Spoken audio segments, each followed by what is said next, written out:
जय हिंद दोस्तों, स्वागत है आप सभी का लीगल ज्ञान ऑफिशियल में। और आज हम संविधान के दो महत्वपूर्ण अनुच्छेद अनुच्छेद 14 और 23 इसके बारे में विस्तृत चर्चा करने वाले हैं। ये चर्चा आज हम इसलिए कर रहे हैं क्योंकि एक 3 अगस्त को पीआरडी विभाग का एक जजमेंट आया जिसमें ये दो पॉइंट बहुत महत्वपूर्ण थे जिस पर उनका जजमेंट बेस्ड था। तो कई लोगों ने पूछा कि ये पॉइंट हैं क्या, ये अनुच्छेद हैं क्या, इनके बारे में थोड़ा सा एक्सप्लेन कीजिए। तो इसी के लिए जो है आज ये एक्सप्लेनेशन का एक पूर्ण व्याख्या का एक ये वीडियो है। इसमें आपको अनुच्छेद 14 और अनुच्छेद 23 के बारे में संपूर्ण जानकारी मिलेगी। साथ ही साथ जजमेंट में एक सुप्रीम कोर्ट का जजमेंट था जो होमगार्ड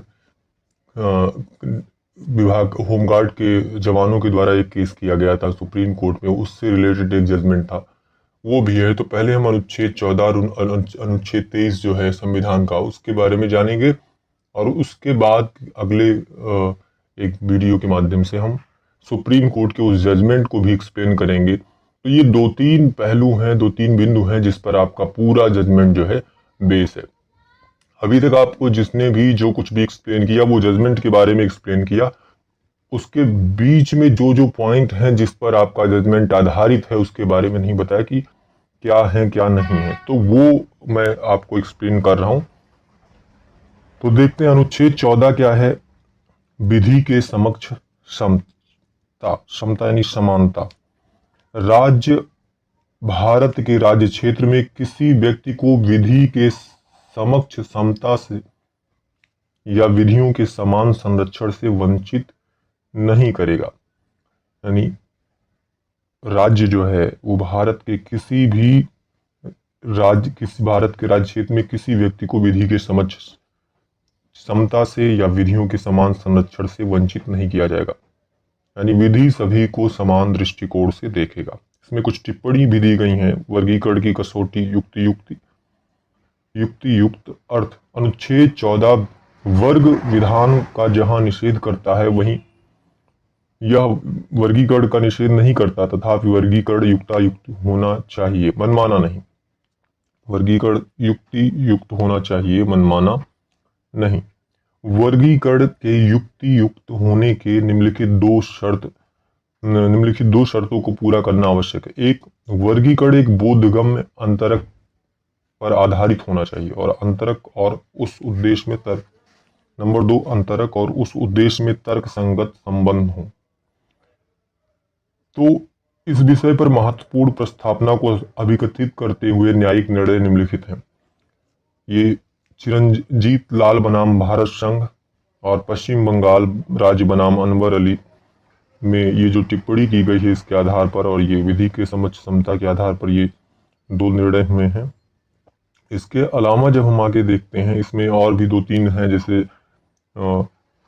इन री स्पेशल कोड बिल है 1978 का, ऐसे कि थिमप्पा बनाम अध्यक्ष केंद्र निर्देशक मंडल, ये हैं। अब देखिए एक नई संकल्पना है मनमानेपन के विरुद्ध संरक्षण।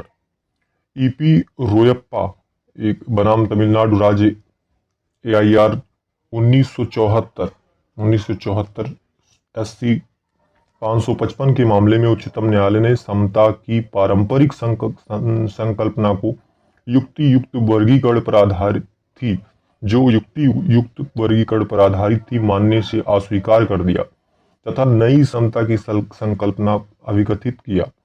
न्यायालय के ने अभिनिर्धारित किया कि समता एक गतिशील संकल्पना है जिसके अनेक पहलू तथा आयाम हैं और इसे परंपरागत सीमाओं से बाधा नहीं जा सकता। यानी इसमें भी समय समय पर परिवर्तन होता रहता है। पहले जो थी उस आप कह सकते हैं जो पारंपरिक संकल्पना है, जो युक्ति युक्त वर्गीकरण पर आधारित जरूर थी, लेकिन सुप्रीम कोर्ट ने उसको मानने से अस्वीकार किया और कहा कि ये जो है नई समता की संकल्पना सुप्रीम कोर्ट के द्वारा अभिकथित किया गया और ये कहा गया कि समता क्या है, एक गतिशील संकल्पना है, कभी ये रुकने वाली नहीं, गतिशील है। और इसके अनेक पहलू तथा आयाम हैं और इसे परंपरागत सीमाओं से बांधा नहीं जा सकता।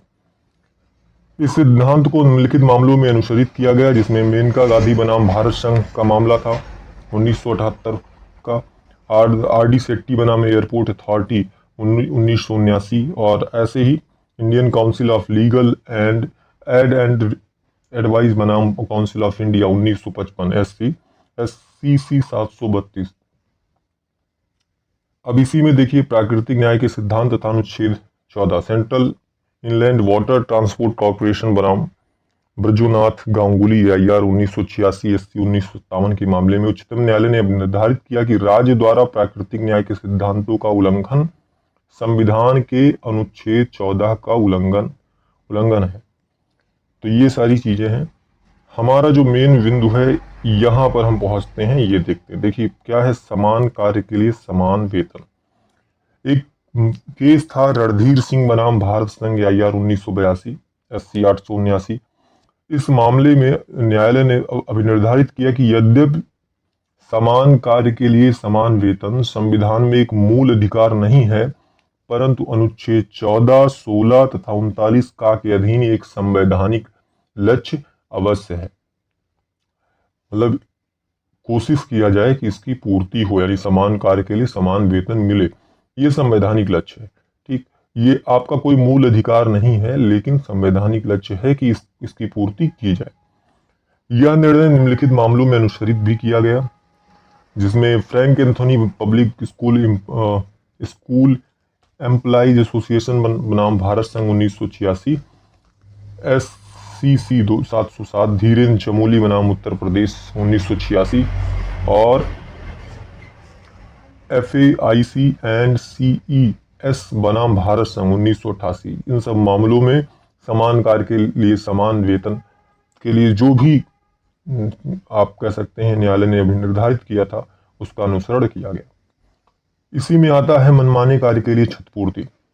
लखनऊ विकास प्राधिकरण बनाम AK गुप्ता 1994 SCC 243 के मामले में उच्चतम न्यायालय ने अब निर्धारित किया कि यदि राज्य के सेवकों द्वारा मनमाने ढंग से कार्य करने से किसी नागरिक को हानि पहुंचती है, तो राज्य उसे क्षतिपूर्ति देने के लिए दायी होगा। हमारे संविधान में संप्रभुता जनता में नहीं था, यानी जनता जो है वही संप्रभु है। अतः शासन तंत्र के हर अंग को लोकोन्मुख होकर कार्य करना चाहिए, यानी जनता के प्रति आप कह सकते हैं कल्याणकारी विचारधारा के साथ कि उनका हित हो, ऐसा सोचकर काम करना चाहिए। क्योंकि सारी शक्तियां जो है यहाँ पर जनता में ही निहित है, क्योंकि ये जो है एक डेमोक्रेटिक कंट्री है, एक लोकतांत्रिक देश है, और लोकतांत्रिक देश में जनता ही सब कुछ होती है। तो ये था। उसके अलावा जो है अनुच्छेद 23 क्या था, अनुच्छेद 23 जो है जिसमें मानव के दुर्व्यापार और बलात् श्रम का प्रतिषेध किया गया है। मानव का दुर्व्यापार और बेगार तथा इसी प्रकार अन्य बलात् श्रम प्रतिषिद्ध किया जाता है। इस उपबंध का कोई भी उल्लंघन अपराध होगा, जो विधि के अनुसार दंडनीय होगा। इस अनुच्छेद की कोई भी बात राज्य को सार्वजनिक प्रयोजनों के लिए अनिवार्य सेवा अधोरोपित करने से निवारित नहीं करेगी। ऐसा सेवा अधिरोपित करने में राज्य केवल धर्म, मूल वंश, जात या वर्ग या इनमें से किसी के आधार पर कोई विभेद नहीं करेगा। इसी से संबंधित इससे ही कुछ मिलता जुलता है 24, जिसमें बालकों के नियोजन का प्रतिषेध किया गया है। कारखानों में 14 वर्ष से कम आयु के किसी बालक को किसी कारखाने या खान में कार्य करने के लिए नियोजित नहीं किया जाएगा या किसी अन्य परिसंकट में नियोजन में नहीं लगाया जाएगा। आपको ज्ञात होगा कि ज़्यादातर राज्यों में क्या है, कम पैसे देकर श्रमिकों से काम करवाना ये बहुत समय से चला आ रहा है। लोग जान भी रहे हैं कि समस्याएं हैं और लोग काम करेंगे। एक गांव का जो मजदूर है या जो घर पे रह रहा, वह एक किसान है जो घर पे रह रहा है, थोड़ी सी जमीनें हैं, खेती कर रहा है, अब उसे उस खेती से इतनी आमदनी नहीं है कि उसका दैनिक आप कह सकते हैं जो खर्चा है वो वहन हो पाए। तो उसके लिए, और हमेशा तो खेती का काम चलने वाला है नहीं, तो उसके लिए क्या करेगा, कहीं ना कहीं मजदूरी करेगा। और उसी को, और वो चाहता है घर पे भी रहे और कुछ धनार्जन भी हो जाए। तो इसके लिए लोग फ़ायदा उठाते हैं और कम पैसे में उसको अपने यहाँ काम करवाते हैं, चाहे वो।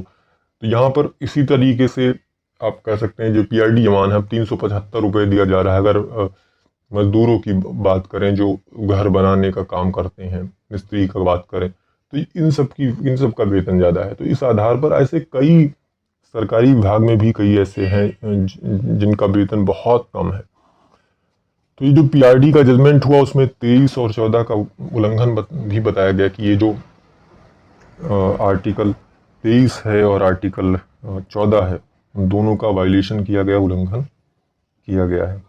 इसके अलावा एक सुप्रीम कोर्ट का जजमेंट था जो मैंने बताया कि होमगार्ड के जवानों के द्वारा किया गया था सुप्रीम कोर्ट में, उसमें भी एक फैसला आया था, वो भी है और उसके बारे में डिटेल चर्चा किसी अलग उसमें करेंगे। तो अभी उम्मीद करता हूँ कि ये दोनों पॉइंट जो है आपको समझ में आ गया होगा। तो अच्छी बात है, इसको शेयर कीजिए, ज़्यादा से ज़्यादा कमेंट कीजिए। कुछ अगर डाउट है इसके बारे में तो पूछ सकते हैं। जय हिंद, धन्यवाद।